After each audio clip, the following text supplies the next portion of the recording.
Hello, everyone. Welcome to the Newsbrowse News Broadcast.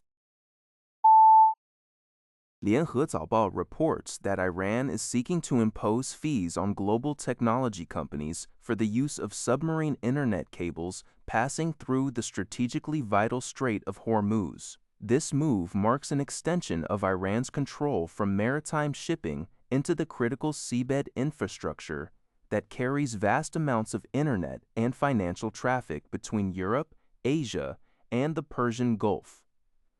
Iran's military spokesman indicated this new policy, which reportedly demands compliance with Iranian law and payment for transit, as well as granting maintenance rights to Iranian firms. While major tech companies like Google and Microsoft, bound by U.S. sanctions against Iran, may dismiss this as a bluff. Iranian media has subtly hinted at the risk of cable damage for non-compliance. Experts warn that any attack on these cables could trigger a multi-continental digital disaster, disrupting banking, military communications, and AI cloud infrastructure. Although most cables are routed on the Omani side due to long-standing security concerns with Iran, two still traverse Iranian territorial waters. Meanwhile, Gulf states are exploring new costly oil pipelines to reduce their reliance on the Strait, though these alternatives are unlikely to fully eliminate its strategic importance or vulnerability to Iranian threats in the short to medium term. 联合早报 reports that closed-door negotiations between the United States and Iran regarding a ceasefire and nuclear issues continue to be deadlocked. Both sides have presented 5 conditions, signaling persistent disagreement on core issues.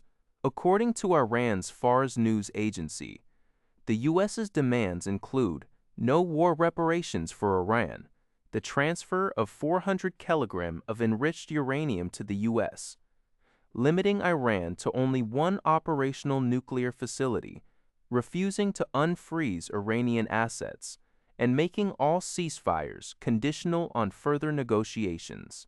Analysts cited in the report suggest the U.S. proposal aims to achieve objectives through diplomacy that were not met militarily, with military threats from the U.S. and Israel potentially continuing regardless. In response, Iran has put forward its own 5 confidence-building prerequisites: a complete cessation of conflict, particularly in Lebanon, the lifting of sanctions, the unfreezing of Iranian assets, compensation for war damages, and recognition of Iran's sovereignty over the Strait of Hormuz. The mutual presentation of these extensive conditions underscores the significant challenges in reaching a resolution. The USS Gerald Ford aircraft carrier, accompanied by 2 escort destroyers, returned to its home port at Norfolk Naval Base in Virginia on Saturday after nearly a year at sea. The 326-day mission marks the longest continuous sea deployment for a U.S. aircraft carrier since the Vietnam War.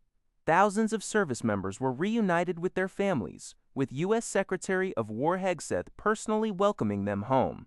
The Ford's deployment included operations in the Mediterranean, the Caribbean, participating in an action to apprehend then Venezuelan President Maduro and the Middle East following the outbreak of the U.S.-Israel-Iran conflict. During its extended deployment, which exceeded the 7-month design limit, the carrier experienced a laundry room fire and persistent toilet system malfunctions, requiring port repairs. With the Ford's return, the USS Abraham Lincoln and USS George H.W. Bush remain in the Middle East. This news is reported by Liha Zabal. CBS News reports that a team of 3 Finnish deep and cave diving experts has arrived in the Maldives to devise a new strategy for locating the remains of 4 Italian divers.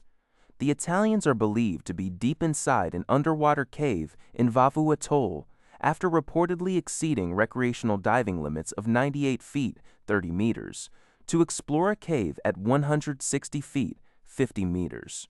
The initial search operation was tragically suspended after Mohammed Mahoudi, a Maldivian National Defense Force diver, died from underwater decompression sickness during the perilous mission. His funeral was attended by President Mohamed Muizzu.